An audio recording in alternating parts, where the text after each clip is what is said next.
Good evening from Belmont University in Nashville, Tennessee. I'm Kristen Welker of NBC News, and I welcome you to the final 2020 presidential debate between President Donald J. Trump and former Vice President Joe Biden. Tonight's debate is sponsored by the Commission on Presidential Debates. It is conducted under health and safety protocols designed by the Commission's Health Security Advisor.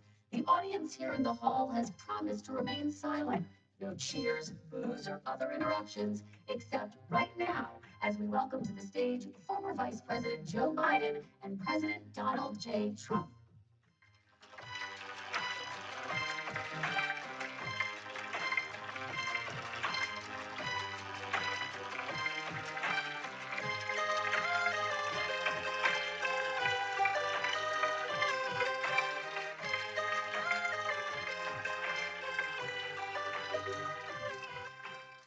And I do want to say a very good evening to both of you. This debate will cover 6 major topics. At the beginning of each section, each candidate will have 2 minutes uninterrupted to answer my first question. The debate commission will then turn on their microphone only when it is their turn to answer, and the commission will turn it off exactly when the 2 minutes have expired. After that, both microphones will remain on, but on behalf of the voters, I'm going to ask you to please speak one at a time. The goal is for you to hear each other and for the American people to hear every word of what you both have to say. And so with that, if you're ready, let's start. And we will begin with the fight against the coronavirus. President Trump, the first question is for you. The country is heading into a dangerous new phase. More than 40,000 Americans are in the hospital tonight with COVID, including record numbers here in Tennessee. And since the two of you last shared a stage, 16,000 Americans have died from COVID. So please be specific. How would you lead the country during this next stage of the coronavirus crisis? 2 minutes uninterrupted. So, as you know, 2.2 million people modeled out were expected to die. We closed up the greatest economy in the world in order to fight this horrible disease that came from China. It's a worldwide pandemic. It's all over the world. You see the spikes in Europe and many other places right now. If you notice, the mortality rate is down 85%. The excess mortality rate is way down and much lower than almost any other country. And we're fighting it, and we're fighting it hard. There is a spike. There was a spike in Florida, and it's now gone. There was a very big spike in Texas. It's now gone. There was a very big spike in Arizona. It's now gone. And there were some spikes and surges in other places. They will soon be gone. We have a vaccine that's coming. It's ready. It's going to be announced within weeks, and it's going to be delivered. We have Operation Warp Speed, which is the military is going to distribute the vaccine. I can tell you from personal experience that I was in the hospital. I had it, and I got better. And I will tell you that I had something that they gave me, a therapeutic, I guess they would call it. Some people could say it was a cure. But I was in for a short period of time, and I got better very fast, or I wouldn't be here tonight. And now they say I'm immune, whether it's 4 months or a lifetime. Nobody's been able to say that, but I'm immune. More and more people are getting better. We have a problem that's a worldwide problem. This is a worldwide problem. But I've been congratulated by the heads of many countries on what we've been able to do with the. If you take a look at what we've done in terms of goggles and masks and gowns and everything else, and in particular ventilators. We're now making ventilators all over the world, thousands and thousands a month, distributing them all over the world. It will go away, and as I say, we're rounding the turn, we're rounding the corner, it's going away. Okay, former Vice President Biden, to you, how would you lead the country out of this crisis? You have 2 minutes uninterrupted. 220,000 Americans dead. You hear nothing else I say tonight. Hear this. Anyone who's responsible for not taking control, in fact, not saying I take no responsibility initially. Anyone who's responsible for that many deaths should not remain as president of the United States of America. We're in a situation where there are 1,000 deaths a day now, 1,000 deaths a day, and there are over 70,000 new cases per day. Compared to what's going on in Europe, as the New England Medical Journal said, they're starting from a very low rate. We're starting from a very high rate. The expectation is we'll have another 200,000 Americans dead between now and the end of the year. If we just wore these masks, the president's own advisors told him we could save 100,000 lives. And we're in a circumstance where the president, thus far, still has no plan, no comprehensive plan. What I would do is make sure we have everyone encouraged to wear a mask all the time. I would make sure we move in the direction of rapid testing, investing in rapid testing. I would make sure that we set up national standards as to how to open up schools and open up businesses so they can be safe and give them the wherewithal, the financial resources to be able to do that.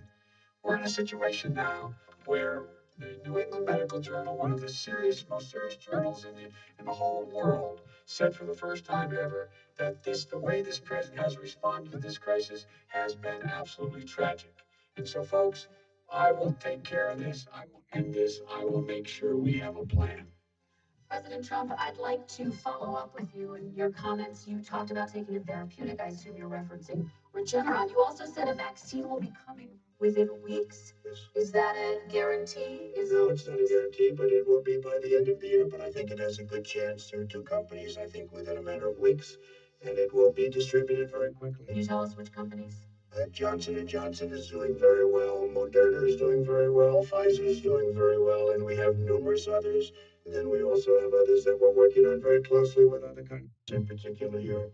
Let me follow up with you because this is new information. You have said a vaccine is coming soon, within weeks now. Your own officials say it could take well into 2021 at the earliest for enough Americans to get vaccinated. And even then, they say the country will be wearing masks and distancing into 2022. Is your timeline realistic? No, I think my timeline is going to be more accurate. I don't know that they're counting on the military the way I do, but we have our generals lined up, one in particular that's the head of logistics. And this is a very easy distribution for him. He's ready to go as soon as we have the vaccine.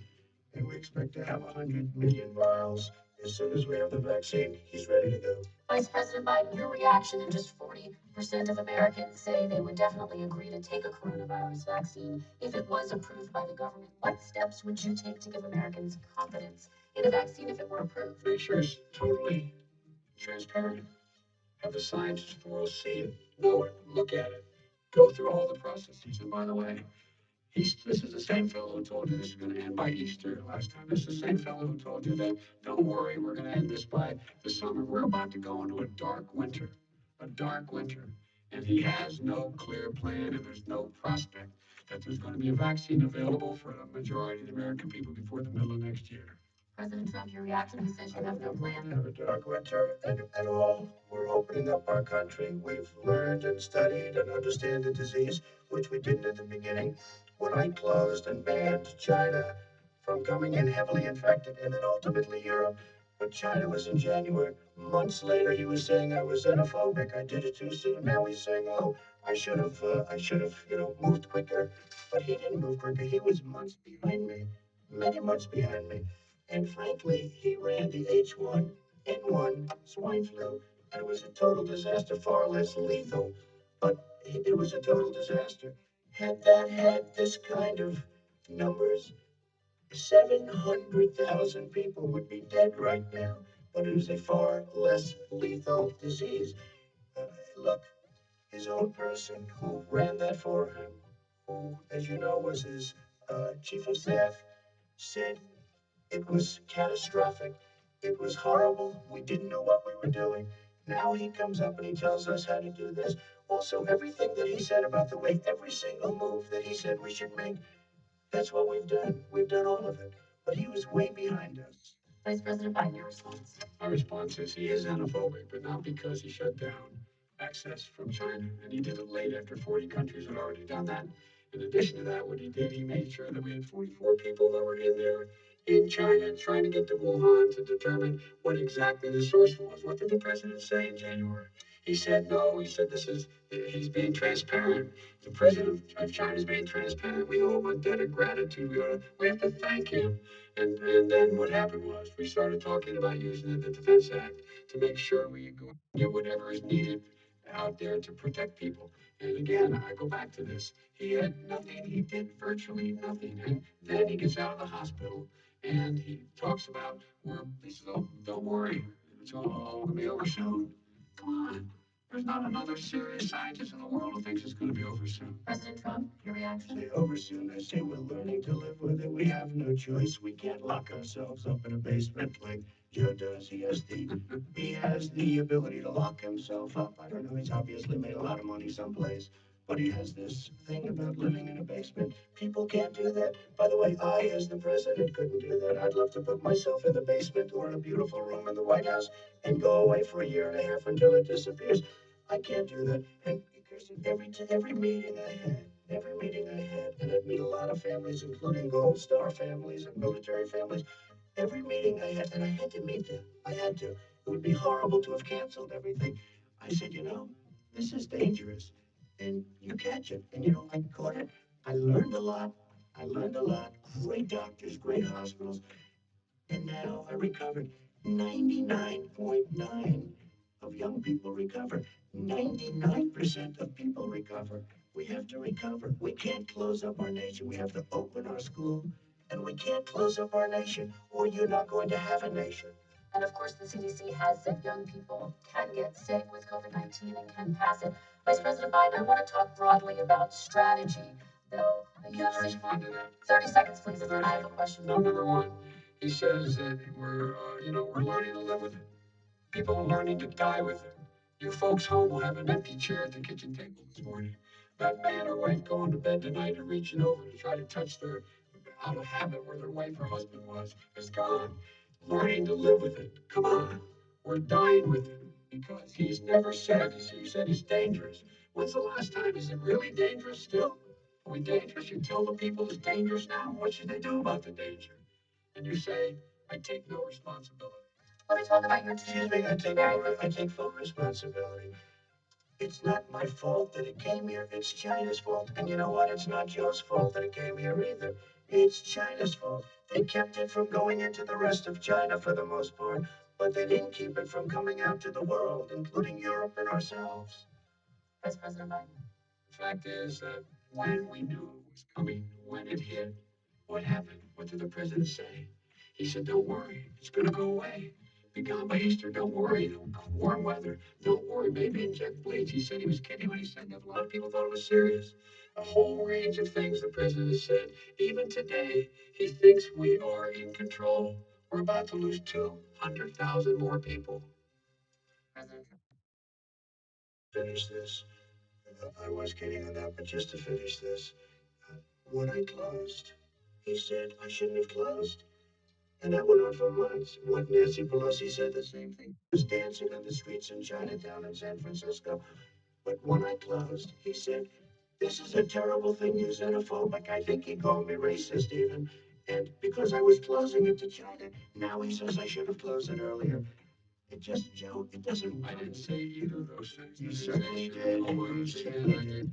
I talked about his xenophobia in a different context. It wasn't about closing the border to Chinese coming to the United States. All right, I want to talk about both of your different strategies to handle. He thought I shouldn't have closed the border. Well, that's obvious. Do you want to respond to that quickly, Vice President? No. Okay. Let's talk about your different strategies toward dealing with this. Mr. Vice President, you suggested you would support new shutdowns if scientists recommended it. What do you say to Americans who are fearful that the cost of shutdowns, the impact on the economy, the higher rates of hunger, depression, domestic and substance abuse outweighs the risk of exposure to the virus? What I would say is I'm going to shut down the virus, not the country. It's his ineptitude that caused the country to have to shut down in large part.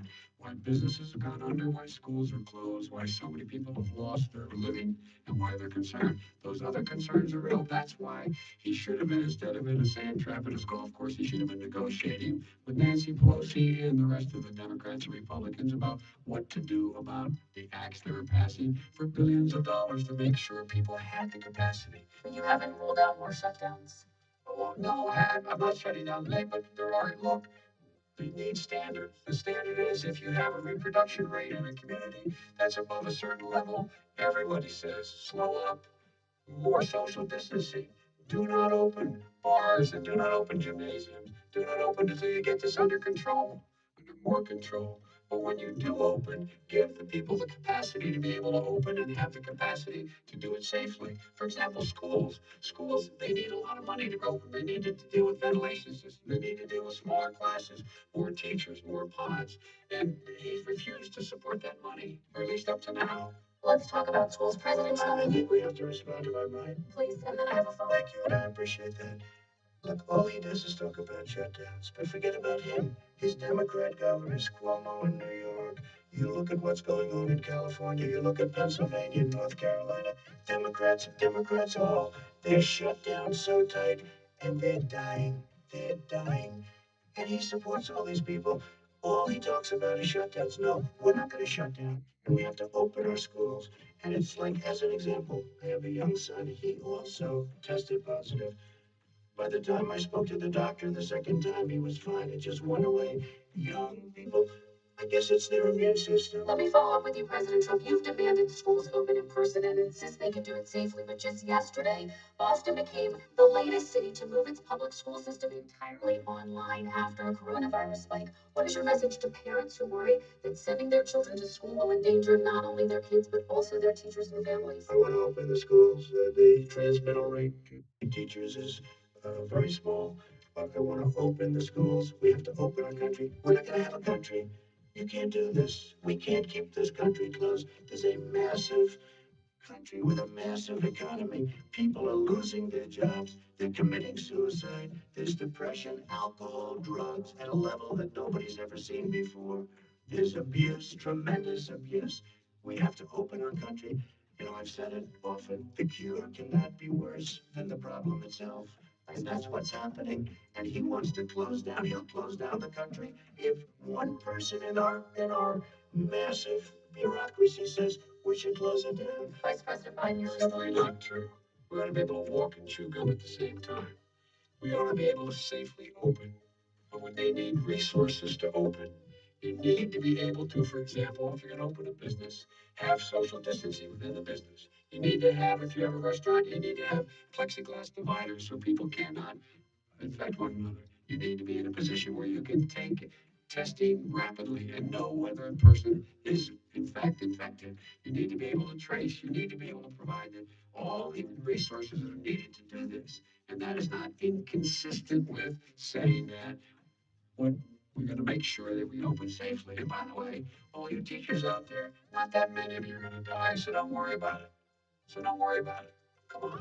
President Trump, let me follow up with you quickly. Well, I will say this. If you go and look at what's happened to New York, it's a ghost town. It's a ghost town. And when you talk about plexiglass, these are restaurants that are dying. These are businesses with no money. Putting up plexiglass is unbelievably expensive, and it's not the answer. I mean, you're going to sit there in a cubicle wrapped around with plastic. It's These are businesses that are dying, Joe. You can't do that to people.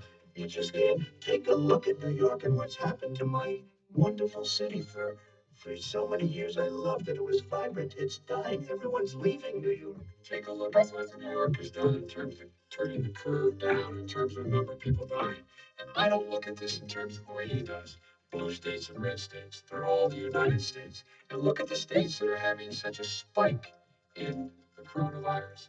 They're the red states. They're the states in the Midwest. They're the states in the upper Midwest. That's where the spike is occurring significantly.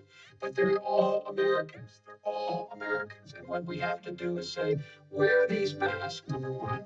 Make sure we get the help that the businesses need. That has money's already been passed to do that. It's been out there since the beginning of the summer, and nothing's happened. President New York has lost more than 40,000 people, 11,000 people in nursing homes. President Trump, what When I about say spike, take a look at what's happening in Pennsylvania, where they've had it closed. Take a look at what's happening with your friend in Michigan, where her husband's the only one allowed to do anything. It's been like a prison. Now it was just ruled unconstitutional. Take a look at North Carolina. They're having spikes, and they've been closed, and they're getting killed financially. We can't let that happen, Joe. You can't let that happen. We have to open up And we understand the disease. We have to protect our seniors. We have to protect our elderly. We have to protect especially our seniors with heart problems and diabetes problems. And we will protect them. We have the best testing in the world by far. That's why we have so many cases. Let me follow up with you before we move on to our next section. President Trump, this week you called Dr. Anthony Fauci, the nation's best-known infectious disease expert, quote, a disaster. You described him and other medical experts as, quote, idiots. If you're not listening to them, who are you listening to? I'm listening to all of them, including Anthony. I get along very well with Anthony, but he did say, don't wear masks. He did say, as you know, this is not going to be a problem. I think he's a Democrat, but that's okay. He said this is not going to be a problem. We're not going to have a problem at all. When Joe says that, I said, Anthony Fauci said, and others, and many others, and I'm not knocking him a lot. Nobody knew. Look, nobody knew what this thing was. Nobody knew where it was coming from, what it was. We've learned a lot. But Anthony said, don't wear masks. Now he wants to wear masks. Anthony also said, if you look back, exact words, here's his exact words. This is no problem. This is going to go away soon. So he's allowed to make mistakes. He happens to be a good person. Vice President Biden, your response quickly, and then we're going to move on to the next section. My response is that think about what the president knew in January and didn't tell the American people. He was told this was a serious virus that spread in the air, and it was much worse than the flu. He went on record and said to one of your colleagues, recorded, that in fact he knew how dangerous it was, but he didn't want to tell us. He didn't want to tell us because he didn't want us to panic. He didn't want us, Americans don't panic. He panicked. But guess what? In the meantime, we find out in the New York Times the other day that, in fact, his folks went to Wall Street and said this is a really dangerous thing. And a memo out of that meeting, not from his administration, but from some of the brokers, said, sell short because we got to get moving. It's a dangerous problem. I'm going to give you 30 seconds to respond, and then we're going to move on. I don't know. Somebody went to Wall Street. You're the one that takes all the money from Wall Street. I don't take it. You've raised a lot of money, tremendous amounts of money. And every time you raise money, deals are made, Joe. I could raise so much more money as president and as somebody that knows most of those people. I could call the heads of Wall Street, the heads of every company in America. I would blow away every record, but I don't want to do that because it puts me in a bad position. And then you bring up Wall Street. You shouldn't be bringing up Wall Street because you're the one that takes the money from Wall Street, not me. I could blow away your records. Like you wouldn't believe, we don't need money. We have plenty of money. In fact, we beat Hillary Clinton with a tiny fraction of the money that she was able. All right, gentlemen, we're going to move on. Average contribution, $43. All right, we're going to move on to our next section, which is national security. And I do want to start with the security of our elections and some breaking news from overnight. Just last night, top intelligence officials confirmed again that both Russia and Iran are working to influence this election. Both countries have obtained U.S. voter registration information, these officials say, and Iran sent intimidating messages to Florida voters. This question goes to you, Mr. Vice President. What would you do to put an end to this threat? You have 2 minutes uninterrupted. I made it clear, and I asked everyone else to take the pledge. I made it clear that any country, no matter who it is, that interferes in American elections will pay a price. They will pay a price. It's been overwhelmingly clear this election. I won't even get into the last one. This election, that Russia has been involved, China has been involved to some degree, and now we learn that Iran is involved. They will pay a price if I'm elected. They're interfering with American sovereignty. That's what's going on right now. They're interfering with American sovereignty. And to the best of my knowledge, I don't think the president said anything to Putin about it. I don't think he's stalking them a lot. I don't think he said a word. I don't know why he hasn't said a word to Putin about it. And I don't know what he has recently said, if anything, to the Iranians. My guess is he'd probably be more outspoken with regard to the Iranians. But the point is this, folks. We are in a situation where we have foreign countries trying to interfere in the outcome of our election. His own national security advisor told him that what is happening with his buddy, well, I will. His buddy, Rudy Giuliani, he's being used as a Russian pawn. He's being fed information that is Russian, that is not true. And then what happens? Nothing happens. And then you find out that everything is going on here about Russia is wanting to make sure that I do not get elected the next president of the United States because they know I know them and they know me. I don't understand why this president is unwilling to take on Putin when he's actually paying bounties to kill American soldiers in Afghanistan, when he's engaged in activities that are trying to destabilize all of NATO. I don't know why he doesn't do it, but it's worth asking the question, why isn't that being done? Any country that interferes with us will, in fact, pay a price because they're affecting our sovereignty.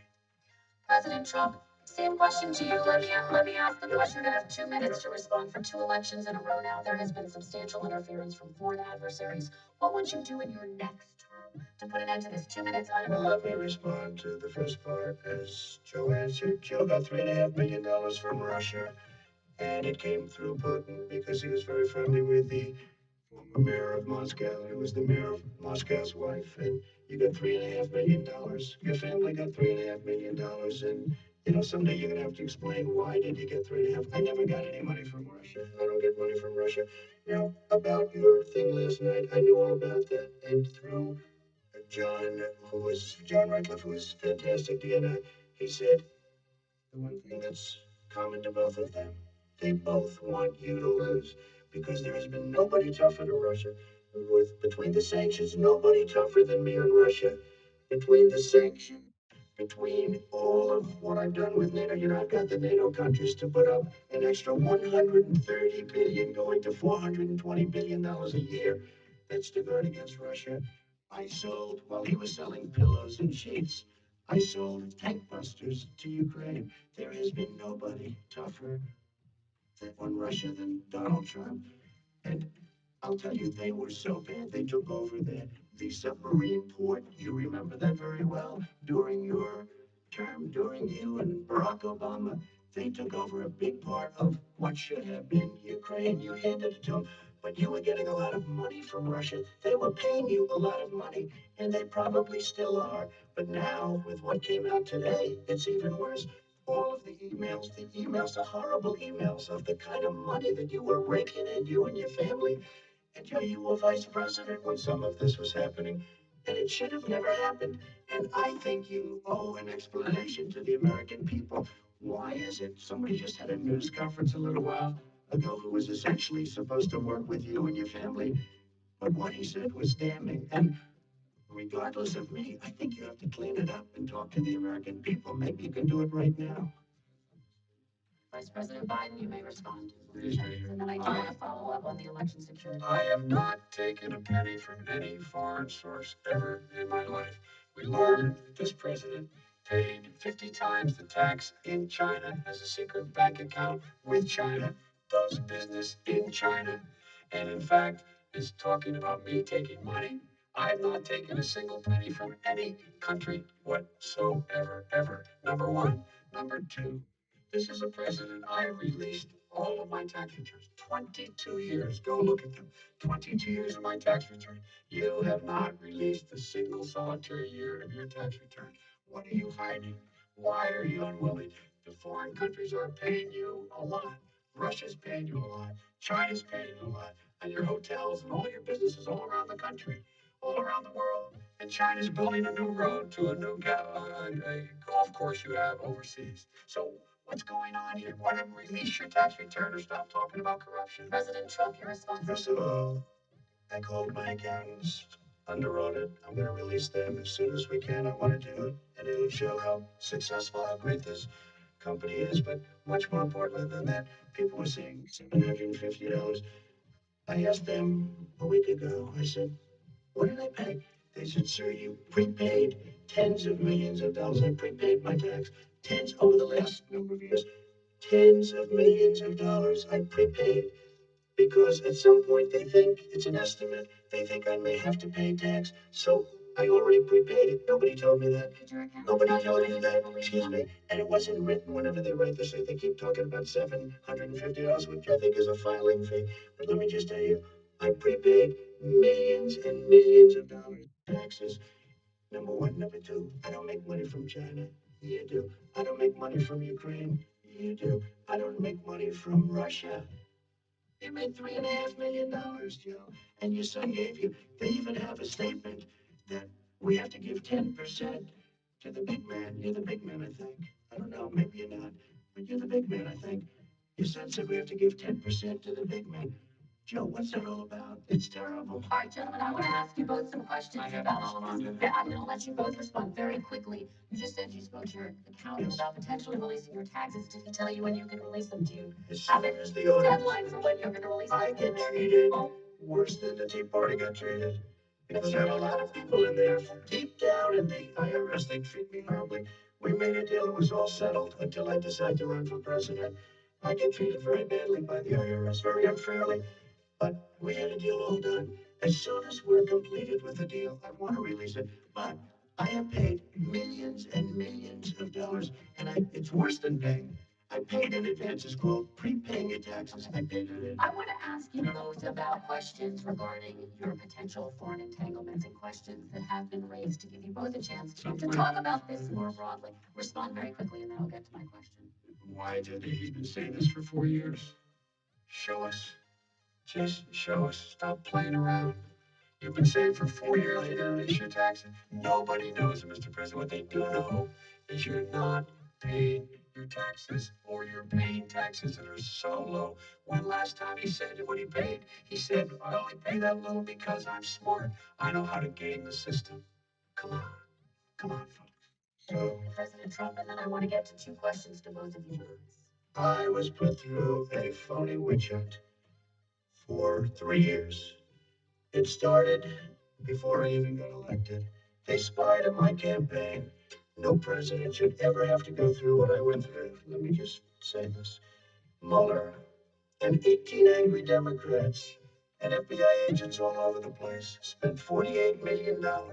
They went through everything I had, including my tax returns, and they found absolutely no collusion and nothing wrong. 48 million. I guarantee if I spend 1 million on you, Joe, I could find plenty wrong, because the kind of things that you've done and the kind of monies that your family has taken. I mean, your brother made money in Iraq, millions of dollars. Your other brother made a fortune, and it's all through you, Joe. And they say you get some of it, and you do live very well. You have houses all over the place. You live very well. All right, gentlemen, let me just ask some questions about all of this broadly. Vice President Biden, there have been questions about the work your son has done in China and for a Ukrainian energy company when you were vice president. In retrospect, was anything about those relationships inappropriate or unethical? Nothing was unethical. Here's what the deal. With regard to Ukraine, we had this whole question about whether or not, because he was on the board of Prisma, a company, that somehow I had done something wrong. Yet every single solitary person, when he was going through his impeachment, testifying under oath who worked for him, said I did my job impeccably. I carried out U.S. policy. Not one single solitary thing was out of line. Not a single thing. Number one. Number two, the guy who got in trouble in Ukraine was this guy trying to bribe the Ukrainian government to say something negative about me, which they would not do and did not do, because it never, ever, ever happened. My son has not made money in terms of this thing about, oh, what are you talking about? China. I have not had it. The only guy made money from China is this guy. He's the only one. Nobody else has made money from China. President Trump, let me ask my question to you. Can I just one thing? Very His son didn't have a job for a long time, was sadly no longer in the military service. I won't get into that. And he didn't have a job. As soon as he became vice president, Burisma, not the best reputation in the world. I hear they paid him $183,000 a month. Listen to this. 183, and they gave him a $3 million upfront payment. All right. And he had no energy. I'm going to let the Vice President respond very quickly, and then I need to get to a question to you very No basis for that. Everybody investigated that. No one said anything he did was wrong in Ukraine. Okay, President Trump, this is for you. Since you took office, you've never divested from your business. You've personally promoted your properties abroad. A report this week, which was referenced, does indicate that your company has a bank account in China. So how can voters know that you don't have any foreign conflicts of interest? I have many bank accounts, and they're all listed, and they're all over the place. I mean, I was a businessman doing business. The bank account you're referring to, which is everybody knows about it, it's listed.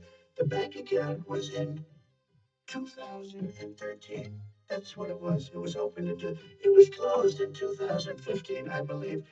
And then I decided, because I was thinking about doing a deal in China, like millions of other people. I was thinking about it, and I decided I'm not going to do it.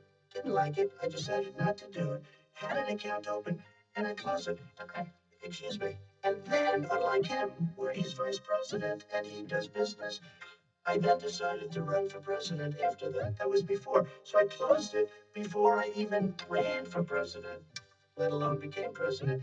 Big difference. He is the vice president of the United States, and his son, his brother, and his other brother are getting rich. They're like a vacuum cleaner. They're sucking up money every time they do. We do not move on. I do want to ask you, Vice President Biden, about China. Let's talk about China more broadly. There have, of course, President Trump has said that they should pay for not being fully transparent in regards to the coronavirus. If you were president, would you make China pay? And please be specific, what would that look like? What I'd make China do is play by the international rules, not like he is doing. He has caused the deficit in China to go up, not down. With China, up, not down. We are making sure that in order to do business in China, you have to give all your intellectual property. You have to have a partner in China that's 51%. We would not do that at all, number one. Number two, we're in a situation where China would have to play by the rules internationally as well. When I met with Xi, when I was still vice president, he said we're setting up air identification zones in the South China Sea. You can't fly through them. I said, we're going to fly through them. We just flew B-52, B-1 bombers through it. We're not going to pay attention. They have to play by the rules. And what's he do? He embraces guys like the thugs like in North Korea and the Chinese president and Putin and others. And he pokes his finger in the eye of all of our friends, all of our allies. We make up we're 25% of the world's economy. We need to be having the rest of our friends with us saying to China, these are the rules, you play by them or you're going to pay the price for not paying by them economically.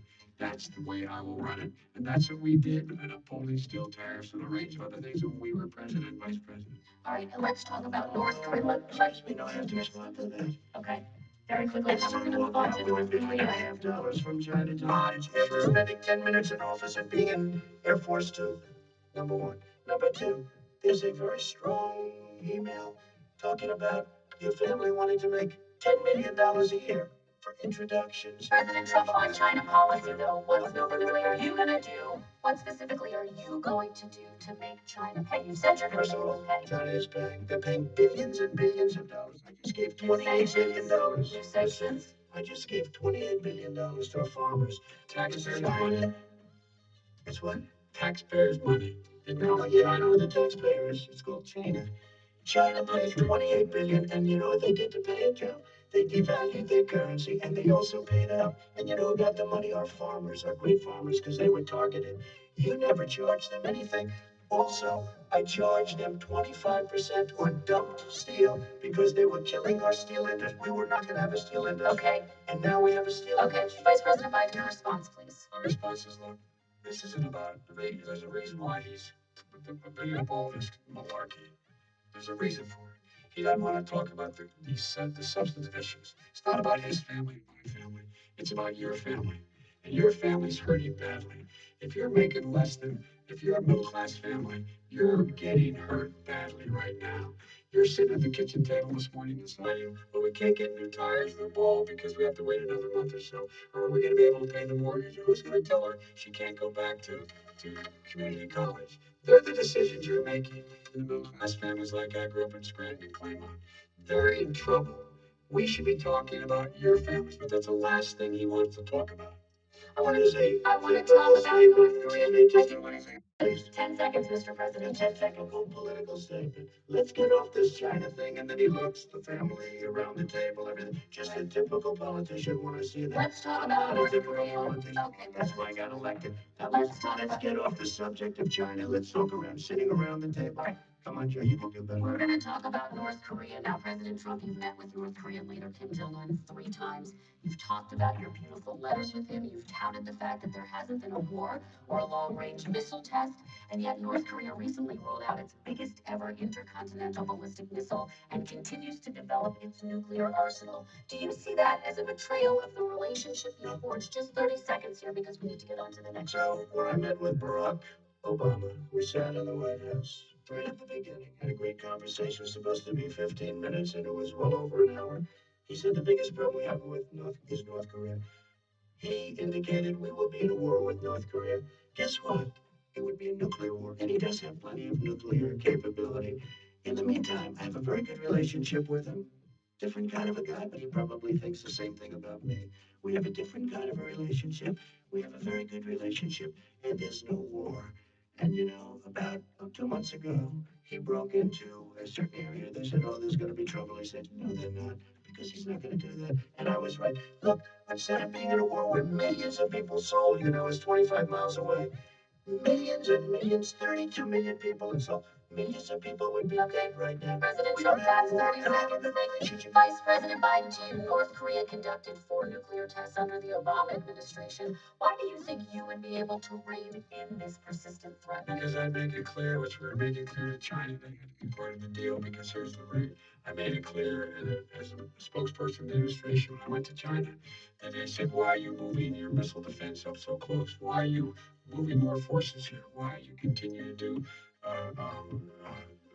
military maneuvers with South Korea?" I said, "Because North Korea is a problem, and we're going to continue to do it so we can control them.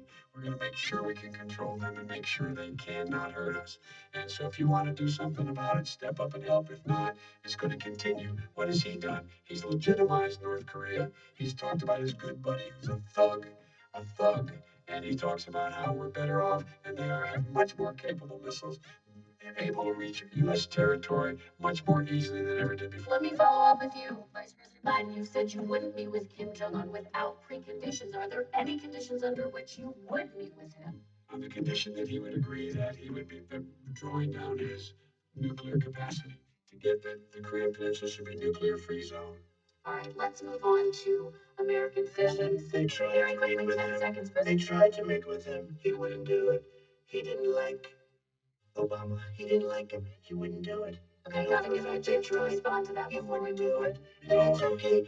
You know what, North Korea? We're not in a war. We have a good relationship. People don't understand. Having a good relationship with leaders of other countries is a good thing. We have a lot of questions to get to. Now, to understand, we had a good relationship with Hitler before he, in fact, invaded Europe, the rest of Europe. Come on. And the reason he would not meet with President Obama is because President Obama said, "We're going to talk about denuclearization. We're not going to legitimize you. We're going to continue to put stronger and stronger sanctions on you." That's why he wouldn't meet with us. All right, And it didn't happen. let's move on and talk about American families. President Trump, okay, we do They need to move left on. me a mess. North Korea was a mess. And in fact, if you remember the first 2 or 3 months, there was a very dangerous period in my first 3 months before we sort of worked things out a little bit. It was a they left us a mess. And Obama would be, I think, the first to say it was the single biggest problem he thought that our country. Okay, let's move on to American families and the economy. One of the issues that's most important to them is healthcare, as you both know. Today, there was a key vote on a new Supreme Court Justice, Amy Coney Barrett, and healthcare is at the center of her confirmation fight. Over 20 million Americans get their health insurance through the Affordable Care Act. It's headed to the Supreme Court, and your administration, Mr. President, is advocating for the court to overturn it. If the Supreme Court does overturn that law, those 20 million Americans could lose their health insurance almost overnight. So what would you do if those people have their health insurance taken away? You have 2 minutes uninterrupted. First of all, I've already done something that nobody thought was possible. Through the legislature, I terminated the individual mandate. That is the worst part of Obamacare, as we call it. The individual mandate where you have to pay a fortune for the privilege of not having to pay for bad health insurance. I terminated. It's gone. Now it's in court because Obamacare is no good.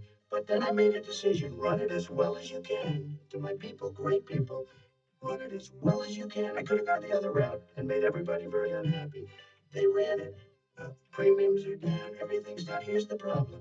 No matter how well you run it, it's no good. What we'd like to do is terminate it. We have the individual mandate done. I don't know that it's going to work. If we don't win, we will have to run it and we'll have Obamacare, but it'll be better run. But it no longer is Obamacare because without the individual mandate, it's much different.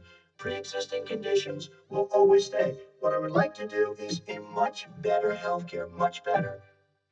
will always protect people with pre-existing. So I'd like to terminate Obamacare and come up with a brand new, beautiful health care. The Democrats will do it because there'll be tremendous pressure on them, and we might even have the House by that time. And I think we're going to win the House. Okay, you'll see, but I think we're going to win the House. But come up with a better health care, always protecting people with pre-existing conditions. And one thing very important, we have 180 million people out there that have great private health care, far more than we're talking about with Obamacare. Joe Biden is going to terminate all of those policies. These are people that love their health care, people that have been successful, middle income people, been successful. They have 180 million plans, 180 million people, families, under what he wants to do, which will basically be socialized medicine. He won't even have a choice. They want to terminate 180 million plans. We have done an incredible job on healthcare, and we're going to do even better. Okay, Vice President Biden, yes, this is for you. Your healthcare plan calls for building on Obamacare. So my question is, what is your plan if the law is ruled unconstitutional by the Supreme Court? You have 2 minutes uninterrupted. What I'm going to do is pass Obamacare with a public option. Become Biden-care. The public option is an option that says that if you, in fact, do not have the wherewithal to be, if you qualify for Medicaid and you do not have the wherewithal, then your state to get Medicaid, you automatically enroll, providing competition for insurance companies.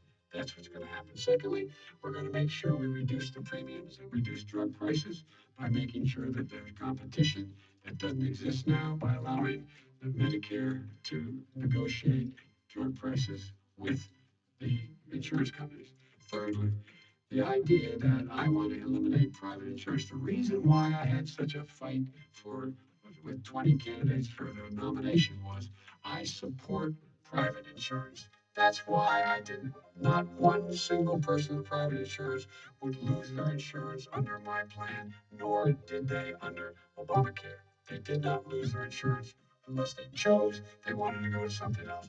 Lastly, we're going to make sure we're in a situation that we can actually protect pre-existing. There's no way he can protect pre-existing conditions. None. Zero. You can't do it in the ether. He's been talking about this for a long time.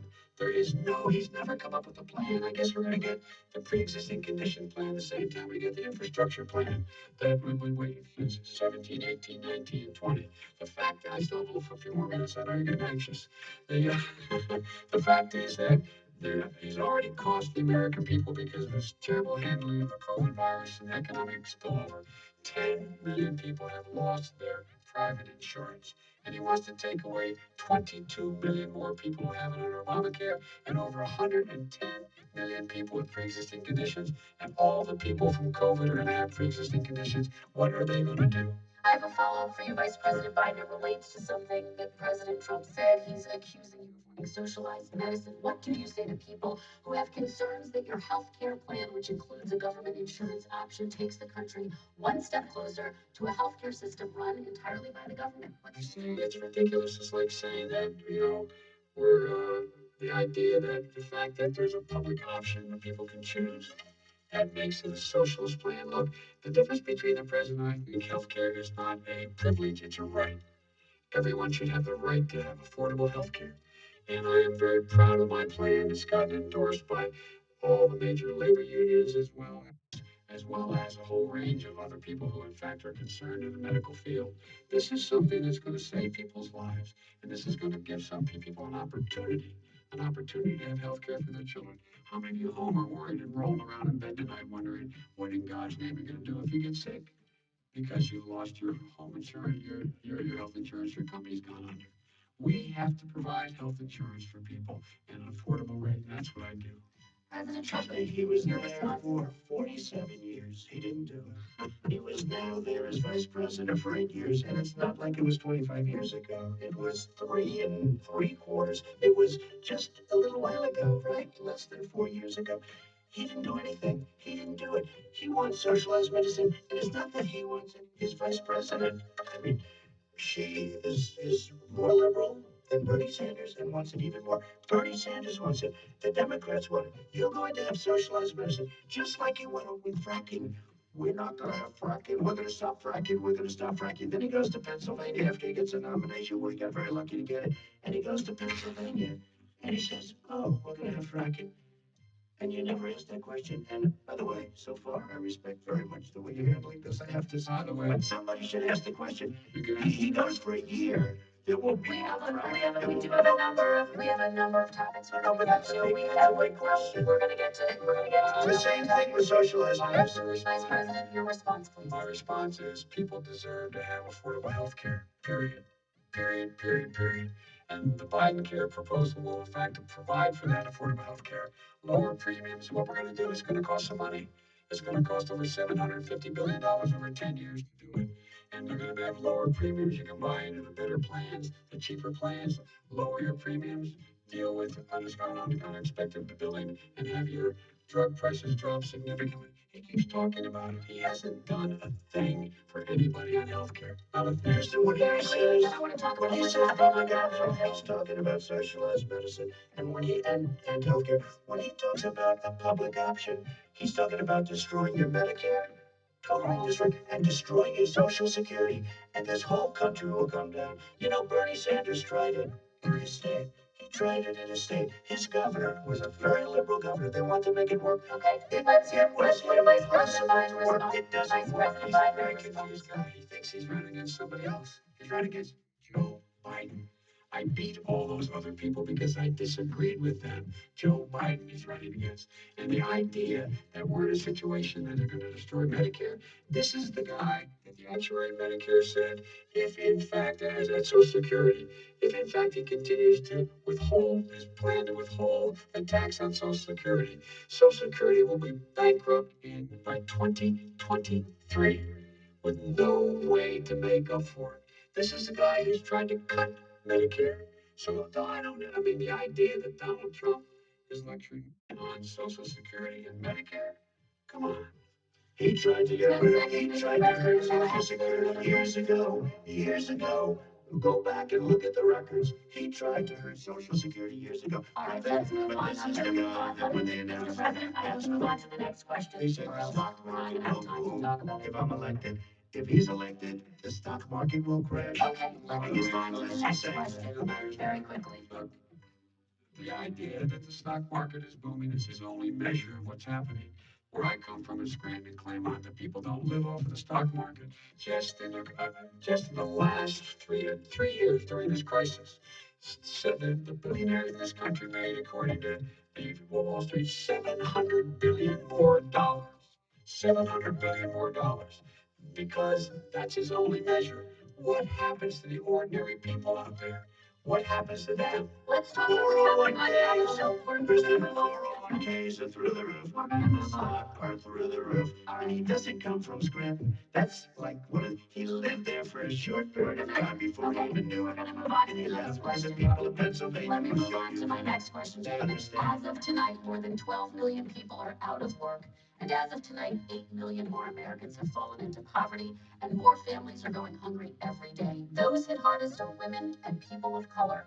They see Washington fighting over a relief bill. Mr. President, why haven't you been able to get them the help they need? 30 seconds here. Because Nancy Pelosi doesn't want to approve it. I do. But you're the president. I do, but I still have to get it. Unfortunately, that's one of the reasons I think we're going to take over the House because of her. Nancy Pelosi doesn't want to approve anything because she'd love to have some victories on a date called November 3rd. Nancy Pelosi does not want to approve it. We are ready, willing, and able to do something. Don't forget, we've already approved 3 plans, and it's gone through, including the Democrats, in all fairness. This one she doesn't want is near the election because she thinks it helps her politically. I think it hurts her politically. All right, Mr. Vice President. The Republican leader in the United States Senate said he can't pass it. He will not be able to pass it. He does not have Republican votes. Why isn't he talking to his Republican friends? Let me follow up with you, Vice President We made a Biden, deal. because let me ask Vice President Biden a question. You are the leader of the Democratic Party. Why have you not pushed the Democrats to get a deal for the American people? Well, I have, and they have pushed it. Look, they passed this act all the way back in the beginning of the summer. This is like it's not new. It's been out there. This HEROES Act has been sitting there. And look at what's happening. When I was in charge of the Recovery Act with $800 billion, I was able to get $145 billion to local communities that have to balance their budgets, the states that have to balance their budgets, and then they have to fire firefighters, teachers, first responders, law enforcement officers, so they can keep their cities and counties running. He will not support that. They have not done a thing for them. And Mitch McConnell said, let them go bankrupt. Let them go bankrupt. Come on. What's The bill that was passed in the House was a bailout of badly run, high crime, Democrat, all run by Democrats, cities and states. It was a way of getting a lot of money, billions and billions of dollars to these kids. It was also a way of getting a lot of money from our people's pockets to people that come into our country illegally. We were going to take care of everything for them. And what that does, and I'd love to do that, I'd love to help them, but what that does, everybody all over the world will start pouring into our country. We can't do it. This was a way of taking care of them. This was a way of spending on things that had nothing to do with COVID, as per your question. But it was really a big bailout for badly run Democrat cities and states. All right, if I get elected, I'm running as a proud Democrat, but I'm going to be an American president. I don't see red states and blue states. What I see is American United States. And folks, every single state out there finds themselves in trouble. They're going to start laying off, whether they're red or blue, cops, firefighters, first responders, because teachers, because they have to balance their budget. And the founders were smart. They allowed the federal government to deficit spend to compensate for the United States of America. I want to talk about the minimum wage, gentlemen. Mr. Vice President, we are talking a lot about struggling small businesses and business owners these days. Do you think this is the right time to ask them to raise the minimum wage? You, of course, support a $15 federal minimum I wage. do, because I think one of the things we're going to have to do is we're going to have to bail them out too. We should be bailing them out now. Those small businesses, you got 1 in 6 of them going under. They're not going to be able to make it back. They passed a package that allows us to be able to call PPP. Money is supposed to go to help them do everything from organize how they can deal with their businesses being open safely, schools, how they can make classrooms smaller, how they can hire more teachers, how they can put ventilation systems in. They need the help. The businesses as well as the schools need the help. But these guys will not help them. It's not giving them any of the money. We are going to move on to Very immigration, but I want to said get we your help our reaction. small businesses by raising the minimum wage. That's not helping. I think it should be a state option. Alabama is different than New York. New York is different from Vermont. Every state is different. It should be a state option. You said very We have to recently. help. It's very important. We have to help our small businesses. How are you helping your small businesses when you're forcing wages? What's going to happen, and what's been proven to happen, is when you do that, these small businesses fire many of their You employees. said recently you would consider raising the federal minimum wage to $15 an hour. You said recently you would consider raising the federal minimum wage to $15 an hour. Is that still the case? And I would consider it to an extent, but In a what I second really administration? in a second administration, but not to a level that's going to put all these businesses out of business. It should be a state option. Look, in different places, I know different places, they're all different. Some places, $15 is not so bad. In other places, other states, $15. Okay, President Trump, thank you. Quick response, Vice President. 2 jobs, 1 job, leave you below poverty. People are making 6, 7, $8 an hour. These first responders we all clap for as they come down the street because they've allowed us to make it. What's happening? They deserve a minimum wage of $15. Anything below that puts you below the poverty level. And there is no evidence that when you raise the minimum wage, businesses go out of business. That is simply not true. We're going to talk about immigration. We're going to talk about immigration now, gentlemen. And we're going to talk about families within this context. Mr. President, your administration separated children from their parents at the border, at least 4,000 kids. You've since reversed your zero tolerance policy, but the United States can't locate the parents of more than 500 children. So how will these families ever be reunited? Our children are brought here by coyotes and lots of bad people, cartels, and they're brought here and they used to use them to get into our country. We now have as strong a border as we've ever had. We're over 400 miles of brand new wall. You see the numbers, and we let people in, but they have to come in legally, and they come in through But America. how will you reunite these just tell you, kids with their let me families, just tell you, Mr. they President? built cages. You know, they used to say, I built the cages, and then they had a picture in a certain newspaper And it was a picture of these horrible cages. And they said, look at these cages. President Trump built them. And then it was determined they were built in 2014. That was him. Do you have a plan to reunite the kids? Yes, we're working on it we're trying very hard. But a lot of these kids come out without the parents. They come over through cartels and through coyotes and through gangs. Vice President Biden, let me bring you into this conversation. Quick response and then another question to you. These 500 plus kids came with parents. They separated them at the border to make it a disincentive to come to begin with. They real tough, were really strong. And guess what? They cannot, it's not coyotes didn't bring them over. Their parents were with them. They got separated from their parents. And it makes us a laughing stock and violates every notion of who we are as a nation. Let me ask you a First, follow-up since question. they did it, we changed the policy. Your response They to did that. it. We changed. They built the cages. Who built the cages? Let's talk about what we're talking about. Let's talk about what we're talking about. What happened? Parents were ripped, their kids were ripped from their arms and separated. And now they cannot find over 500 of sets of those parents, and those kids are alone. Nowhere to go. Nowhere to go. It's criminal. It's criminal. Let me ask First, you I will about say this: they went 10 down. We seconds brought and then reporters, everything. They are so well taken care of. They're in facilities that were so clean. some of them haven't So been it's good. reunited. But just ask one question: who built the cages? I'd love you to ask him that. Who built the cages? Let me ask about your immigration policy, Mr. Vice President. The Obama administration did fail to deliver immigration reform, which had been a key promise during the administration. It also presided over record deportations as well as family detentions at the border before changing course. So why should voters trust you with an immigration overhaul now? Because we made a mistake. It took too long to get it right. It took too long to get it right. I'll be president of the United States, not vice president of the United States. And the fact is, I made it very clear. Within 100 days, I'm going to send to the United States Congress a pathway to citizenship for over 11 million undocumented people. And all of those so-called dreamers, those DACA kids, they're going to be immediately certified again to be able to stay in this country and put on a path to citizenship.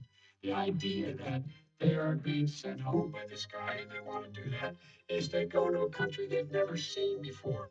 I can imagine you're 5 years old, your parents are taking you across the Rio Grande River and it's illegal. And you say, oh no, mom, leave me here. I'm not going to go with you. They've been here. Many of them, mom says, over 20,000 of them are first responders out there taking care of people during this crisis. We owe them. We owe them. Still, he had 8 years to do what he said he was going to do. And I've changed without having a specific. We got rid of catch and release. We got rid of a lot of horrible things that they put in and that they lived with. But he had 8 years, he was vice president. He did nothing except build cages to keep children in. Vice President Biden, your response. The catch and release, you know what he's talking about there? If in fact you had a family came across and they were arrested, they in fact were given a date to show up for their hearing. They were released, and guess what? They showed up for a hearing. This is the first president of the United States of America that anybody seeking asylum has to do it in another country. That's never happened before in America. That's never happened before in America. You come to the United States and you make your case that I seek asylum based on the following premise: why I deserve it under American law. They're sitting in squalor on the other side of the river. President Trump, your response. So 30 seconds and then we'll it move on. just shows that he has no understanding of immigration or the laws. Catch and release is a disaster.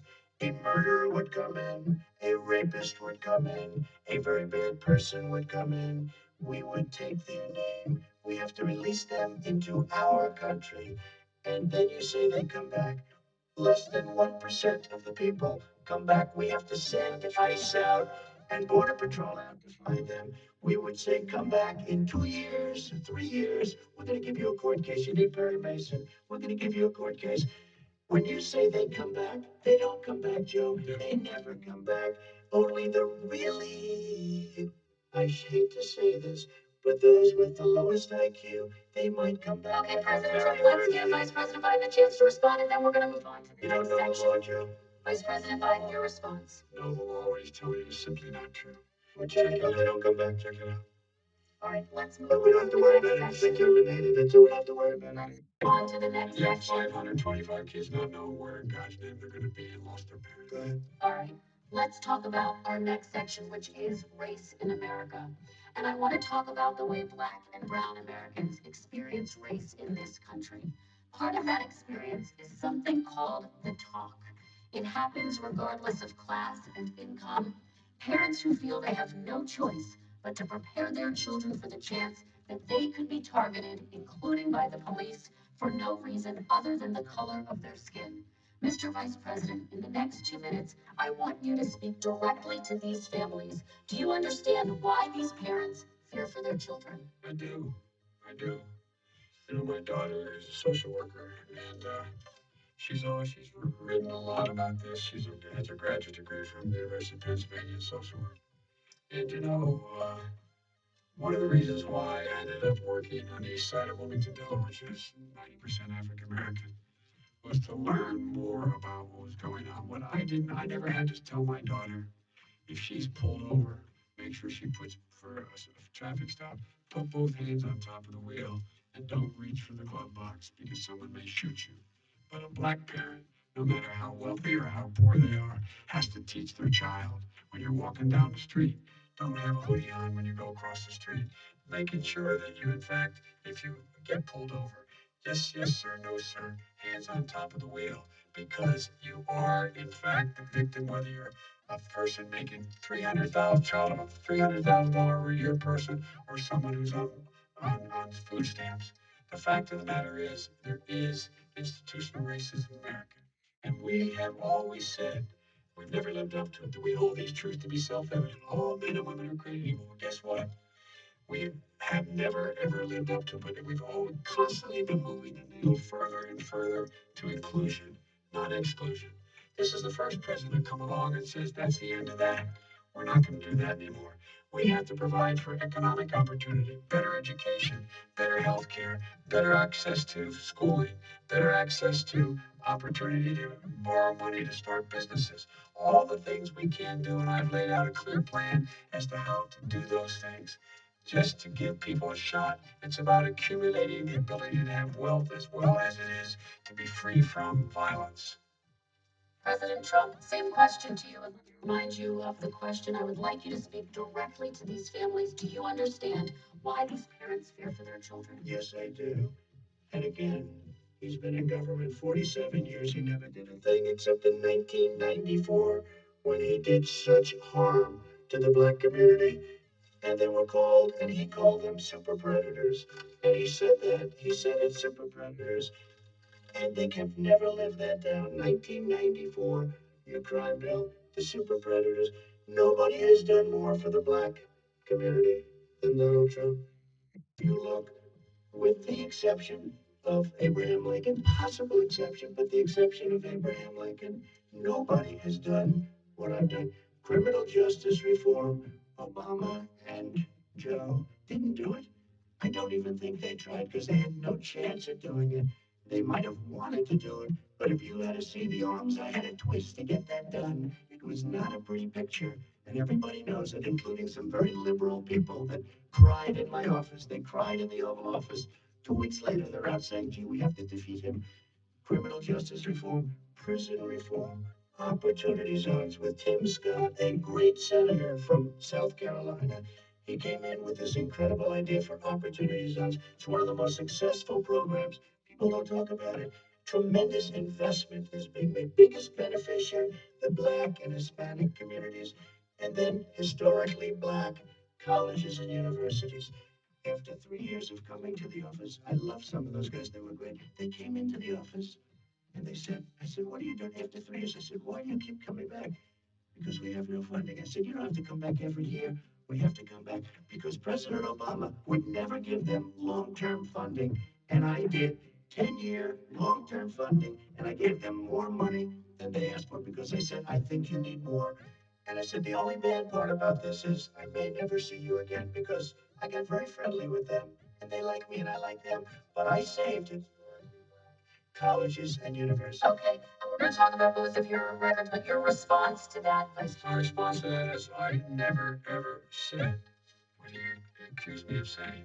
The fact of the matter is, in 2000, though, after the crime bill had been in the law for a while, this is the guy who said, the problem with the crime bill, there's not enough people in jail.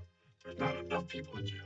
And go on my website, get the quote, the date when he said it, not enough people. He talked about marauding gangs, young gangs, and the people who are going to maraud our cities. This is a guy who, in the Central Park five innocent black kids, he continued to push for making sure that they got the death penalty. None of them were guilty of the crimes that were suggested. Look, and talk about granted, he did in fact let 20 people, he commuted 20 people's sentences.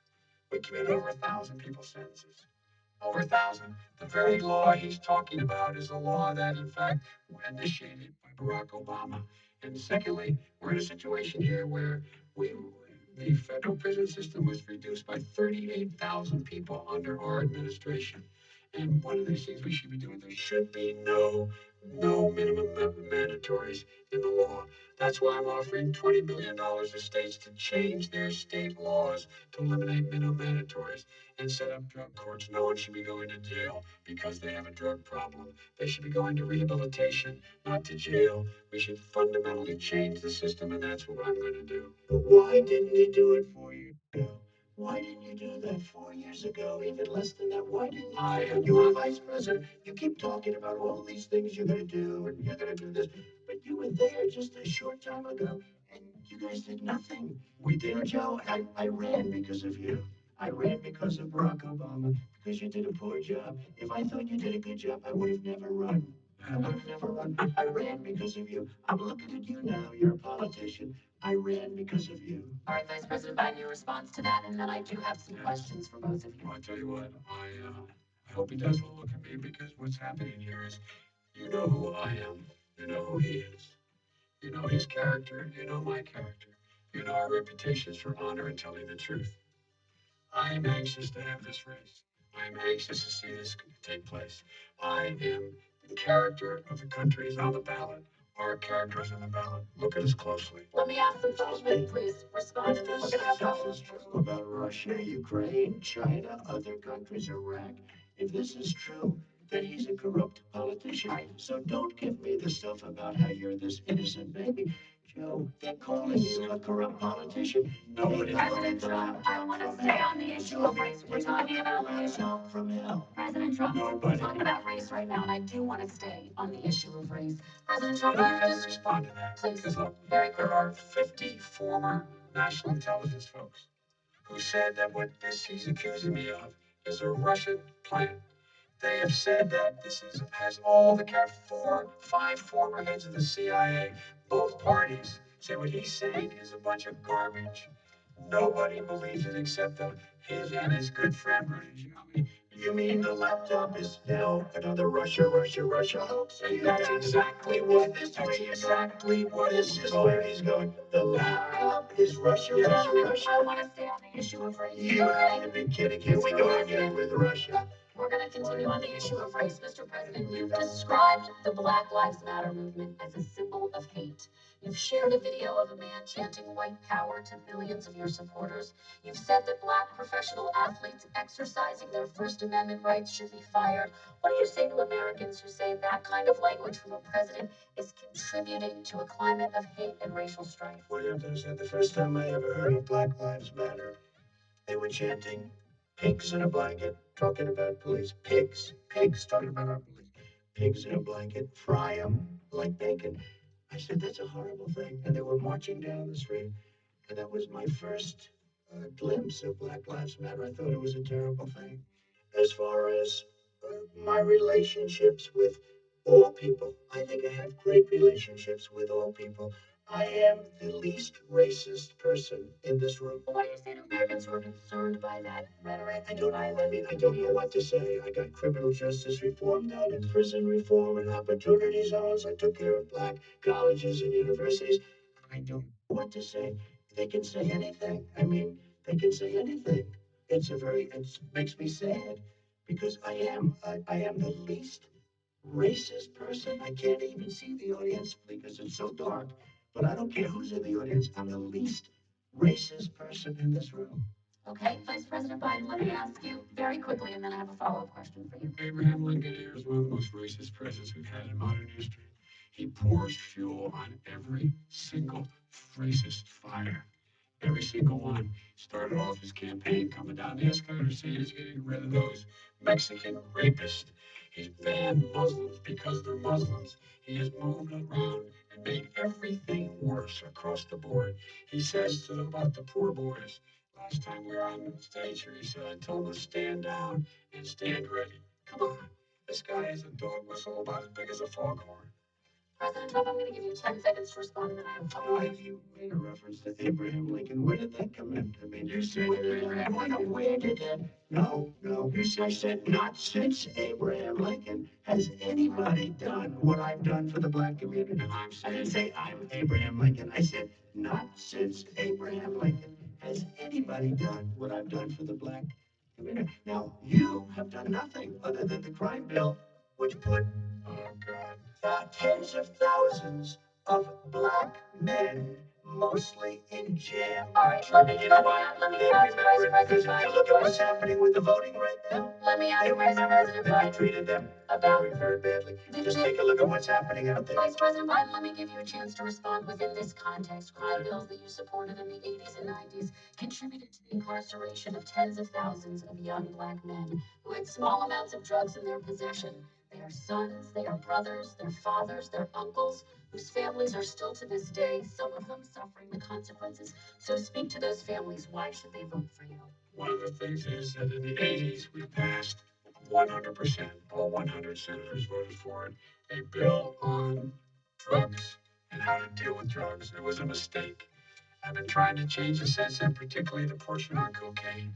That's why I've been arguing that, in fact, we should not send anyone to jail for a pure drug offense.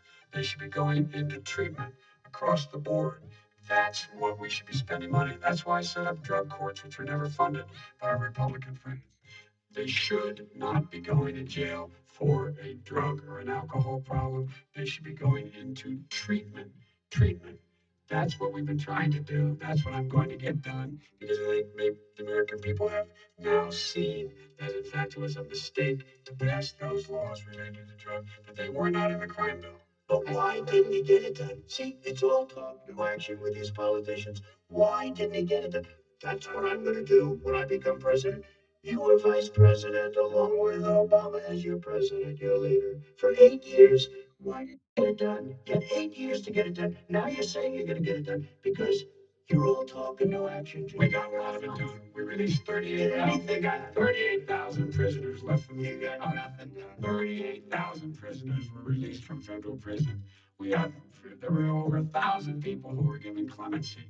In fact, we're the ones that put in the legislation saying we could look at pattern and practice of police departments and what they were doing, how they were conducting themselves. I could go on, but we began the process.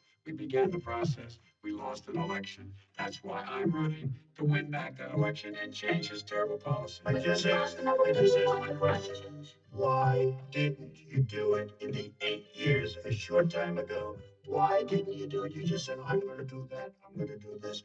You put tens of thousands of mostly black young men in prison. Now you're saying you're going to undo that. Why didn't you get it done? You had 8 years with Obama. You know why, Joe? Because you're all talk and no action. All right, Vice President Biden, then we're going to move on to the next section. In the Republican Congress. That's the answer. You gotta talk them into it, Joe. All right. You gotta talk them into it. We're going to move on to our next section. Like I did with criminal justice reform. I had to talk Democrats into it. Gentlemen, we're running out of time, so we got to get on to climate change, please. You both have very different visions on climate change. President Trump, you say that environmental regulations have hurt jobs in the energy sector. Vice President Biden, you have said you see addressing climate change as an opportunity to create new jobs. For each of you, how would you both combat climate change and support job growth at the same time? Starting with you, President Trump, you have 2 minutes uninterrupted. So we have the Trillion Trees program. We have so many different programs. I do love the environment, but what I want is the cleanest, crystal clear water, the cleanest air. We have the best lowest number in carbon emissions, which is a big standard that I notice Obama goes with all the time. Not Joe. I haven't heard Joe use the term because I'm not sure he knows what it represents or means, but I have heard Obama use it. And we have the best carbon emission numbers that we've had in 35 years under this administration. We are working so well with industry, but here's what we can't do. Look at China, how filthy it is. Look at Russia. Look at India. It's filthy. The air is filthy. The Paris Accord, I took us out because we were going to have to spend trillions of dollars and we were treated very unfairly. When they put us in there, they did us a great disservice. They were going to take away our businesses. I will not sacrifice tens of millions of jobs, thousands and thousands of companies because of the Paris Accord. It was so unfair. China doesn't kick in until 2030. Russia goes back to a low standard, and we kicked in right away. It would have destroyed our businesses. So, you ready? We've done an incredible job environmentally. We have the cleanest air, the cleanest water, and the best carbon emission standards that we've seen in many, many years. Vice President We Biden. haven't destroyed our industries. Vice President Biden, 2 minutes to you, uninterrupted. Climate change, climate warming, global warming is an existential threat to humanity. We have a moral obligation to deal with it. And we're told by all the leading scientists in the world, we don't have much time. We're going to pass the point of no return within the next 8 to 10 years. 4 more years of this man eliminating all the regulations that were put in by us to clean up the climate, to limit the limit of emissions will put us in a position where we're going to be in real trouble. Here's where we have a great opportunity. I was able to get both all the environmental organizations as well as labor, the people worried about jobs, to support my climate plan. Because what it does, it will create millions of new good paying jobs. We're going to invest in, for example, 500,000, 50,000 charging stations on our highways so that we can own the electric car market in the future. In the meantime, China isn't doing that. We're going to be in a position where we're going to see to it that we're going to take 4 million existing buildings and 2 million existing homes and retrofit them so they don't leak as much energy, saving hundreds of millions of barrels of oil in the process and creating significant number of jobs. And by the way, the whole idea of what this is all going to do, it's going to create millions of jobs and it's going to clean the environment. Our health and our jobs are at stake. That's what's happening. And what right now, by the way, Wall Street firms indicated that my plan, my my plan will in fact create 18.6 million jobs, 7 million more than his. This is from Wall Street. And I'll create $1 trillion more in economic growth than his proposal does. Not on climate, just on the economy. President Trump, He came out and said very strongly $6,500 will be taken away from families under his plan, that his plan is an economic disaster. If you look at what he wants to do, if you look at his plan, his environmental plan, you know who developed it? AOC plus three. They know nothing about the climate. I mean, she's got a good line of stuff, but she knows nothing about the climate. And they're all hopping through hoops for AOC plus three. Look, their real plan costs $100 trillion.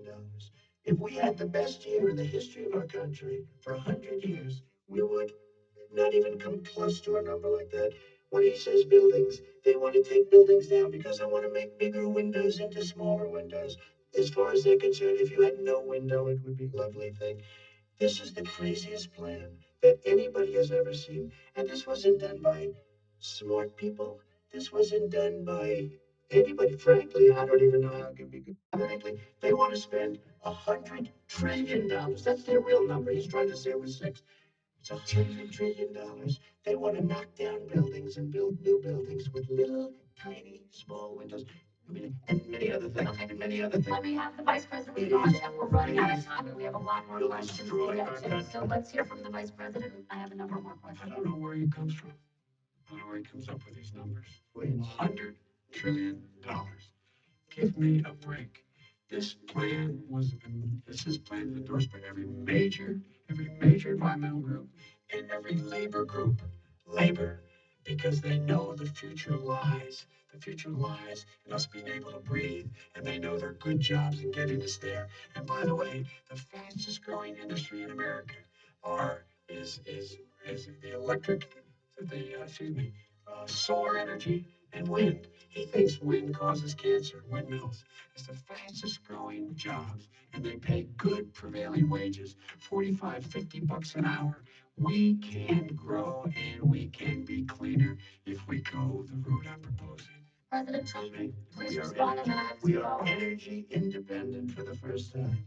We don't need all of these countries that we had to fight war over because we needed their energy. We are energy independent. I know more about wind than you do. It's extremely expensive, kills all the birds. It's very intermittent. It's got a lot of problems, and they happen to make the windmills in both Germany and China.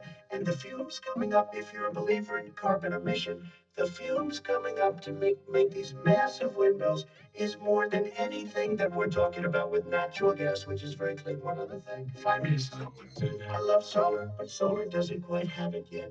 It's not powerful yet to really run our big, beautiful factories that we need to compete with the world. So it's all a pipe dream. But you know what we'll do? We're going to have the greatest economy in the world. But if you want to kill the economy, get rid of your oil industry. You want, and what about fracking? All right, let me allow Vice President Biden to respond. Never said I oppose fracking. You said I did show the tape. Put it on your website. Put it on the website. The fact of the matter is, he's lying. Would you allow banning fracking? I do roll out banning fracking because the answer we need other industries to transition to get to ultimately a complete zero emissions by 2025. What I will do with fracking over time is make sure that we can capture the emissions from the fracking, capture the emissions from gas. We can do that, and we can do that by investing money in doing what is to transition to that. I have one more question in this Excuse me, I was against fracking. He said it. I will show that to you tomorrow. I am against fracking. Until he got the nomination, went to Pennsylvania, then he said, but you know what, Pennsylvania, he'll be against it very soon because his party is totally fracking on federal land. I said no fracking. You said oil on federal Let land. me ask this final question in this section, and then I want to move on to our final section. President Trump, people of color are much more likely to live near oil refineries and chemical plants. In Texas, there are families who worry the plants near them are making them sick. Your administration has rolled back regulations on these kinds of facilities. Why should these families give you another 4 years in office? The families that we're talking about are employed heavily, and they are making a lot of money, more money than they've ever made. If you look at the kind of numbers that we produce for Hispanic, for Black, for Asian, it's 9 times greater the percentage gain than it was under in 3 years than it was under 8 years of the two of them, to put it nicely. 9 times more. Now, somebody lives, I have not heard the numbers or the statistics that you're saying, but they're making a tremendous amount of money economically. We saved it, and I saved it again a number of months ago when oil was crashing because of the pandemic. We saved it. We got to with what about relationship? We got Saudi Arabia, Mexico, and Russia to cut back, way back. We saved our oil industry, and now it's very vibrant again. Everybody has very inexpensive gasoline. Vice President Biden, your response, and then we're going to have a final question for both of you. My response is that those people live on what they call fence lines. You don't understand this. They live near chemical plants that, in fact, pollute. Chemical plants and oil plants and refineries that pollute. I used to live near that when I was growing up in Claremont, Delaware. And all the more oil refineries in Marcus Hook and the Delaware River than there is any place, including in Houston at the time. When my mom get in the car and when there was first frost to drive me to school, turning the windshield up, there'd be oil slick in the window. That's why so many people in my state were dying and getting cancer. The fact is, those frontline communities, it doesn't matter what you're paying them, it matters how you keep them safe. What do? And you impose restrictions on the pollutions that if the pollutants coming out of those fence line communities. Okay, I have one final Would you question. close down the oil It industry? falls. Or would you close down the By oil the way, I would transition from the oil industry, yes. I will transition. That is a big statement because I would stop. Why would you do that? Because the oil industry pollutes significantly. I say, here's the deal, but that's a big statement. Well, if you let me finish the statement, because it has to be replaced by renewable energy over time, and I'd stop giving to the oil industry. I'd stop giving them federal subsidies.